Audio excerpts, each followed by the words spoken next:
ما ينفعنا وانفعنا بما علمتنا وزدنا علما. اللهم ارزقنا الإخلاص في القول والعمل. اللهم ارزقنا الإخلاص في القول والعمل. اللهم ارزقنا الإخلاص في القول والعمل.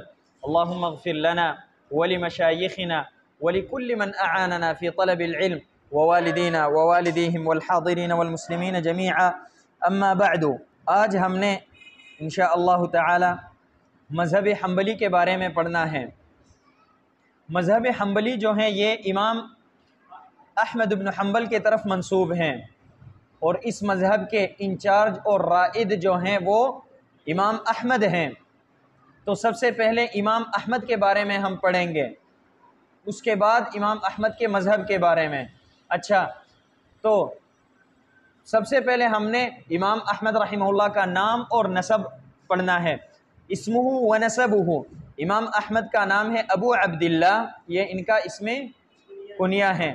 ابو عبداللہ احمد ابن محمد ابن حنبل ابن ہلال ابن اسد الشیبانی المروزی البصری البغدادی، اور کہا جاتا ہے کہ یہ نبی صلی اللہ علیہ وسلم کے ساتھ نسب میں شریک ہوتے ہیں، نزار ابن معد میں، معد یا معد ابن عدنان، اور ان کی والدہ جو تھی یہ شیبانی تھے، ان کی والدہ کا نام ہے صفیہ۔ امام احمد رحمہ اللہ 164 میں پیدا ہوئے، 164 میں، اور 241 میں فوت ہوئے۔ امام ابو حنیفہ رحمہ اللہ کب پیدا ہوئے تھے؟ 80 میں پیدا ہوئے اور 150 میں فوت ہوئے۔ امام شافعی رحمہ اللہ اسی سال پیدا ہوئے جس سال امام ابو حنیفہ رحمہ اللہ فوت ہوئے۔ امام شافعی رحمہ اللہ 150 میں پیدا ہوئے اور 204 میں فوت ہوئے۔ امام مالک رحمہ اللہ کب پیدا ہوئے؟ جس سال انس بن مالک فوت ہوئے، 100 نہیں صرف 93 ہجری میں پیدا ہوئے اور 179 ہجری میں فوت ہوئے، 179 79 ہجری میں فوت ہوئے۔ امام احمد بن حنبل رحمہ اللہ یہ جو ہیں عمر کے لحاظ سے سب سے چھوٹے ہیں، سب سے متاخر ہیں عمر کے لحاظ سے۔ امام احمد رحمہ اللہ 164 میں پیدا ہوئے اور 241 میں فوت ہوئے۔ اور ہم نے شروع میں کہا تھا کہ طالب العلم جو فقہ پڑھتا ہو اور اصول الفقہ پڑھتا ہو اس پہ لازم ہے کہ یہ نام چار ائمہ کے، ائمہ اربعہ کے نام اور وفیات زبانی یاد ہوں۔ امام مالک رحمہ اللہ کب فوت ہوئے؟ 179 ہجری میں۔ امام احمد 164 میں پیدا ہوئے۔ امام مالک جب فوت ہوئے تو امام احمد کتنے سال کے تھے؟ 15 سال کے تھے، تو لقاء ان کے ساتھ ثابت نہیں ہے۔ امام احمد رحمہ اللہ جب پیدا ہوئے تو 3 سال کے عمر میں تھے کہ ان کے والد محمد فوت ہوئے، اور امام احمد کو احمد بن حنبل کہا جاتا ہے، دادا کی طرف منسوب ہیں، ورنہ ان کے والد کا نام محمد ہے۔ محمد جو ہیں یہ 30 سال کے عمر میں تھے فوت ہوئے، یعنی ان کے والد نوجوان تھے، 30 سال کے عمر میں فوت ہوئے، اور امام احمد اس وقت 3 سال کے عمر میں تھے، یعنی 3 سال کے تھے جب والد فوت ہوئے۔ والد کی عمر کتنی تھی؟ 30 سال۔ ان کی والدہ بہت نیک تھی۔ امام احمد کو سبحان اللہ عورت جب نیک ہو، اسی لیے نبی صلی اللہ علیہ وسلم فرماتے ہیں کہ فاظفر بذات الدین تربت یداک، فاظفر بذات الدین تربت یداک، نیک لڑکی سے شادی کرو۔ ہمارے اسلاف جو ہیں علماء اپنے بچوں کو احسان جتلاتے تھے، کہتے تھے میں نے آپ پہ بڑا احسان کیا ہے۔ ابا جی احسان کیا ہے؟ احسان یہ ہے کہ میں نے آپ کے لیے نیک امی ڈھونڈی ہے، میں نے اپنے خواہشات کو نہیں دیکھا کہ مجھے پیاری سی صفراء فاقع لونھا تسر الناظرین والی لڑکی مل جائے، اس کو میں نے نہیں دیکھا۔ ہاں آج کل اکثر نوجوان یہی سوچتے ہیں کہ لڑکی کیسی ہو؟ صفراء فاقع لونھا تسر الناظرین، بس اہم ڈیوٹی یہ ہو کہ تسر الناظرین، شوہر کو خوش رکھے یا نہ رکھے لیکن تسر الناظرین۔ اللہ رب العالمین ہمیں اس طرح لڑکیوں سے بچائے جو اپنے شوہر کو خوش رکھے یا نہ رکھے لیکن تسر الناظرین ہو۔ اللہ رب العالمین ہمیں محفوظ رکھے۔ اچھا، لیکن ہمارے سلف صالحین اپنے بچوں کو کیا کہتے تھے کہ میں نے اپنی خواہشات کو نہیں دیکھا، میں نے آپ کی زندگی کو دیکھا، آپ کے لیے میں نے نیک امی ڈھونڈی، میں نے احسان کیا آپ کے ساتھ، آپ پہ میرا احسان ہے یہ۔ تو امام احمد رحمہ اللہ کی بھی امی جو ہے بہت نیک تھی، امام احمد کو فجر کی اذان سے پہلے اٹھاتی تھی اور مسجد میں لے کے جاتی تھی، خود بھی مسجد میں آتی تھی، اندھیرے میں مسجد میں آتی تھی، مسجد میں نماز پڑھتی تھی، اشراق تک ادھر ہی بیٹھتی تھی اور امام احمد وہاں پہ نماز پڑھ کے حلقات میں بیٹھ کے پڑھتے تھے۔ امام احمد خود یہ واقعہ ذکر کرتے ہیں، کہتے ہیں کہ مجھے اپنی امی جو ہیں والدہ مجھے ساتھ لے کے جاتی تھی مسجد میں اور میرے وجہ سے مسجد میں بیٹھی رہتی تھی وہ، اور فجر کے بعد پھر امام احمد رحمہ اللہ پڑھتے تھے اشراق تک، پھر اشراق کی نماز پڑھ کے گھر واپس آتی تھی۔ تو امی جب نیک ہو تو اولادیں بھی نیک ہوتی ہیں۔ یہاں پہ ہمارے ایک استاد تھے، وہ کہتے تھے کہ پرانے دور میں عورتیں اپنے بچوں کو دودھ پلاتی تھیں اس نیت پہ کہ بچہ مجاہد بنے، بچہ عالم دین بنے، بچہ جو ہے خادم دین بنے، تو بچے ایسے ہی بنتے تھے۔ آج کل امی بچوں کو، اپنے بچے کو ماں دودھ پلاتی ہے کہ بچہ پتر سو جائے خاموش رہیں، تو کہتے بچے جو ہیں جب بڑے بھی ہو جائیں تو ایسے ہی سوئے رہتے ہیں اور خاموش ہی رہتے ہیں۔ سبحان اللہ، ارادے کا فرق ہے۔ اس لیے آپ کو میں کہتا ہوں کہ آپ نے بھی شادی کرنی ہے، نیک لڑکی ڈھونڈو، نیک لڑکی سے شادی کرو۔ سبحان اللہ، یہ کہا جاتا ہے، بعض لوگ یہ کہتے ہیں، اکثر علماء طبقہ بھی یہ کہتے ہیں کہ عالم دین عالمہ لڑکی سے شادی نہیں کرو، یہ غلط بات ہے۔ ما انزل اللہ بہا من سلطان، اللہ کے بندے ایک چیز کو آپ نے دیکھا نہیں ہے، کیسے فیصلہ کر رہے ہیں آپ؟ شہد آپ نے چھکا نہیں اور آپ کہتے کہ شہد کڑوا ہوتا ہے، اس سے پوچھو جو صباح مسا شہد کھاتا ہو، وہ آپ کو بتائے گا، صحیح ہے؟ لیکن سبحان اللہ، یہی والدہ ہیں جب بوڑھی ہوئی، امام احمد رحمہ اللہ جب بڑے ہوئے، بعد میں انشاءاللہ یہ واقعہ پڑھیں گے، امام احمد فجر کی اذان سے پہلے جاتے تھے حلقات میں جگہ رکھنے کے لیے تاکہ قریب مجھے جگہ مل جائے تاکہ میں پہلے سبق پڑھوں۔ تو والدہ جو ہیں ان کو پکڑتی تھی قمیص سے، کھینچتی تھی کہ بیٹا اذان تو ہونے دو، اذان ہو جائے اس کے بعد جاؤ۔ سبحان اللہ، جب جوان تھی تو خود بچے کو اذان سے پہلے چھوٹے بچے کو اٹھا کے لے کے جاتی تھی، اب جب بوڑھی ہوئی تو شفقت ان پہ غالب، اپنے بیٹے کو، جوان بیٹے کو کہتی ہے کہ بیٹا ابھی نہیں جاؤ، اذان ہونے دو، اذان ہو جائے اس کے بعد جاؤ۔ طلبہ للعلم، امام احمد رحمہ اللہ بچپن سے علم کے ساتھ محبت کرتے تھے۔ دلیل یہ ہے کہ امی ان کو لے کے جاتی تھی، وہ وہاں پہ ٹائم ضائع نہیں کرتے تھے بلکہ پڑھتے تھے۔ اسی طرح جب کتاب میں داخل ہوئے، کتاب ابتدائی مدرسے کو کہتے تھے، ابتدائی مدرسہ جہاں پہ ابتدائی احادیث، صورتیں اور لکھنا سیکھتے تھے بچے، اس کو کتاب کہتے تھے، اور جمع کتاتیب، جمع کتاتیب، کتاب کی جمع کتاتیب۔ کتاب میں جب داخل ہوئے، یہ کتاب میں فیس بھی لیتے تھے، فیس بھی لیا جاتا تھا۔ ان کے جو استاد تھے ان سے فیس اکثر نہیں لیتے تھے، وجہ کیا تھی؟ یہ بھی ہے لیکن ساتھ ساتھ ایک اور بھی، یہ بھی لیکن ساتھ ساتھ ایک اور بھی، ساتھ ساتھ اور بھی، ہاں، استاد جب نہیں ہوتے تھے بچوں کو یہ پڑھاتے تھے، اور اسی طرح جب طلبہ زیادہ ہوتے تھے وہ چھوٹے بچے جو ہوتے تھے ان کو یہ پڑھاتے تھے استاد کی جگہ پہ۔ استاد سب کو کنٹرول نہیں کر سکتے تھے تو یہ پڑھاتے تھے، تو اس لیے استاد ان سے وہ فیس بھی نہیں لیتے تھے۔ تو یہ دلیل ہے اس بات پہ کہ امام احمد رحمہ اللہ بہت ذہین تھے۔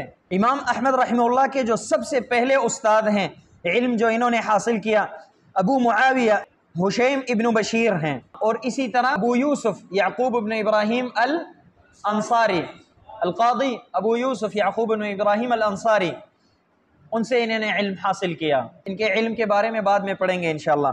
اچھا، ان کے جو مشہور اساتذہ ہیں، سب سے پہلے استاد ان کے کون ہیں؟ حشیم ابن بشیر۔ ان کے پاس انہوں نے تقریباً 4 سال پڑھا ہے، 4 سال ان کی شاگردی کی۔ 179 سے لے کے 179 کون سا سال ہے؟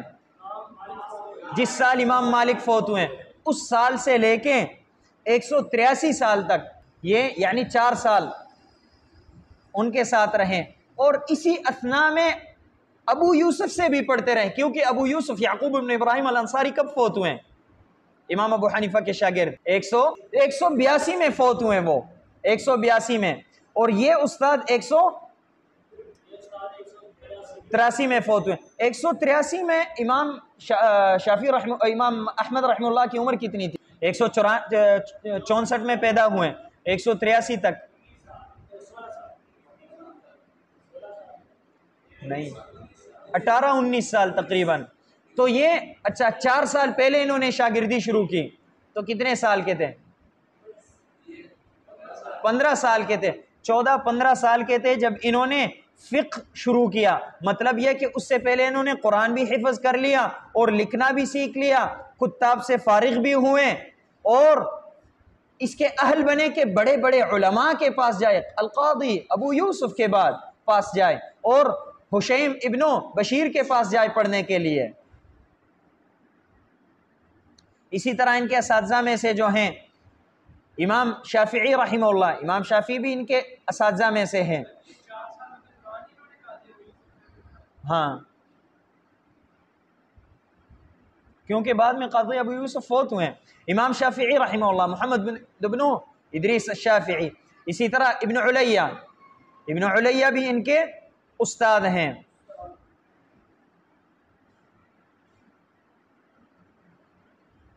اچھا, یہ ابن علیہ جو ہیں, ابن علیہ جب کہا جائے تو ابن علیہ 2 مشہور ہیں, ایک ابراہیم ابن علیہ, ایک اسماعیل ابن علیہ. اسماعیل ابن علیہ ہے, صحیح ہے, اسماعیل کے والد کا نام بھی اسماعیل ابن ابراہیم ابن علیہ.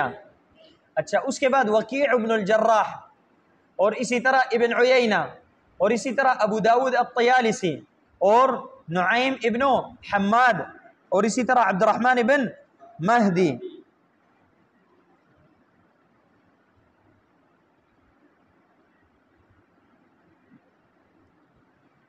اچھا, امام احمد رحمہ اللہ ہمیشہ اپنے پاس اوراق, کاغذات اور قلم وغیرہ رکھتے تھے تاکہ جدھر بھی کوئی علم, کوئی فائدہ ملے تو لکھوں.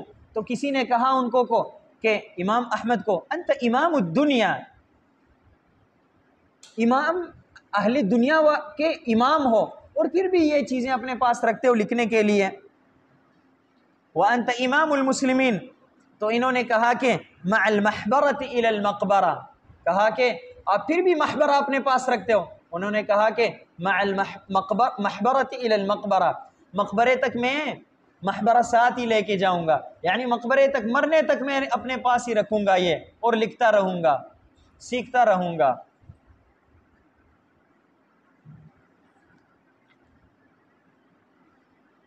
اچھا, تو اسی طرح عبد الرزاق ابن حمام الصنعانی صاحب المصنف, یہ بھی ان کے اساتذہ میں سے ہیں. اسی طرح جو ہیں یحییٰ ابن معین, اسحاق بن راہوی, بعد میں آئے گا کہ یہ ان کے اقران بھی ہیں, یہ ان کے اقران تھے اور اساتذہ بھی ہیں, بعد میں پڑھیں گے انشاءاللہ. اور اسی طرح ان کے کافی سارے بہت زیادہ اساتذہ تھے. امام احمد رحمہ اللہ کے بارے میں ابن الجوزی رحمہ اللہ فرماتے ہیں کہ امام احمد رحمہ اللہ طاف الدنیا مرتین فی جمع المسند, مسند کو جمع کرنے کے لیے پورے دنیا سے 2 مرتبہ انہوں نے طواف کیا. دنیا کے کونے کونے میں گئے امام احمد رحمہ اللہ. تو امام احمد کے اساتذہ بہت زیادہ تھے کیونکہ رحال تھے یہ. ابن الجوزی رحمہ اللہ, ہاں, جمع المسند, فی جمع المسند. اچھا, ان کے اساتذہ جو ہیں وہ ان کے علم کے بارے میں جب پڑھیں گے آپ کو اندازہ ہوگا کہ واقعی جب انسان اتنا مختلف مدارس میں, مختلف علاقوں میں جائے تو اتنا ہی علم ہوتا ہے ان کے پاس. ان کے اساتذہ جن کے نام لکھے گئے ان کی تعداد 414 ہیں. 414 اساتذہ ہیں جن کے نام لکھے گئے, جن سے انہوں نے روایات کی ہے مسند میں. باقی جو ہیں اس سے بھی کئی گنا زیادہ ہیں. اس کے بعد امام احمد رحمہ اللہ کے شاگرد تلامید ہوں 414. تو سب سے پہلے جو ان کے اساتذہ ہیں وہ حشیم ابن بشیر اور ابو یوسف القاضی الانصاری. اچھا, اس کے بعد امام احمد کے شاگرد, آپ کو پتہ ہے امام احمد رحمہ اللہ اتنے بڑے عالم تھے, اتنے مشہور تھے, تو بالتالي ان کے شاگرد بھی بہت زیادہ ہوں گے, بہت زیادہ ہوں گے. ان کے شاگردوں کے نام جو لکھے گئے, جمع کیے گئے, وہ تقریباً 577 شاگرد ہیں. 577 شاگرد ہیں ان کے. لیکن یہ صرف اور صرف 577 نہیں ہے ان کے شاگرد، کیونکہ ان کے بارے میں کہا جاتا ہے کہ امام احمد رحمہ اللہ جب پڑھاتے تھے تو 5000 طلبہ ان کے مجلس میں حاضر ہوتے تھے، کچھ طلبہ لکھنے کے لیے، کچھ طلبہ زبانی یاد کرنے کے لیے، کچھ طلبہ ان سے آداب ادب حاصل کرنے کے لیے۔ اور ان کے مشہور شاگرد جو ہیں وہ کون کون ہیں؟ امام بخاری، امام محمد بن اسماعیل البخاری، اور اسی طرح امام مسلم بن الحجاج، اور اسی طرح ابو داود سلیمان بن الاشعث السجستانی، اور اسی طرح ان کے دونوں بیٹے صالح اور عبداللہ، ان کے بیٹے صالح اور عبداللہ، اور اسی طرح ابو بکر الاسرم احمد بن محمد ابن ہانی الطائی، ابو زرعہ الرازی ان کے شاگردوں میں سے ابو زرعہ الرازی، عبید اللہ ابن عبد الکریم ابو زرعہ الرازی، میمونی عبد الملک ابن عبد الحمید المیمونی، اسحاق ابن ابراہیم ابن ہانی النیسابوری، اور حرب ابن اسماعیل الکرمانی یا الکرمانی، ابن یحییٰ مہنا ابن یحییٰ، حنبل ابن اسحاق وغیرہ وغیرہ، بہت کافی شاگرد ہیں ان کے، یہ بڑے بڑے شاگرد ہیں۔ امام احمد رحمہ اللہ کی مصنفاتہ، امام احمد رحمہ اللہ نے کافی کتابیں لکھی، بہت زیادہ مصنفات ہیں ان کی تالیفات۔ سب سے مشہور کتاب جو ہے ان کی وہ کیا ہے؟ المسند، فضائل الصحابہ، العلل ومعرفة الرجال، الاسامی والکنى، اسی طرح الزہد، الناسخ والمنسوخ، الرد على الزنادقة والجہمیہ، المقدم والمؤخر في القرآن، المناسک، دو ہیں ان کے، المناسک الکبیر اور المناسک الصغیر۔ سبحانک اللہم وبحمدک، اشہد ان لا الہ الا انت، استغفرک واتوب الیک۔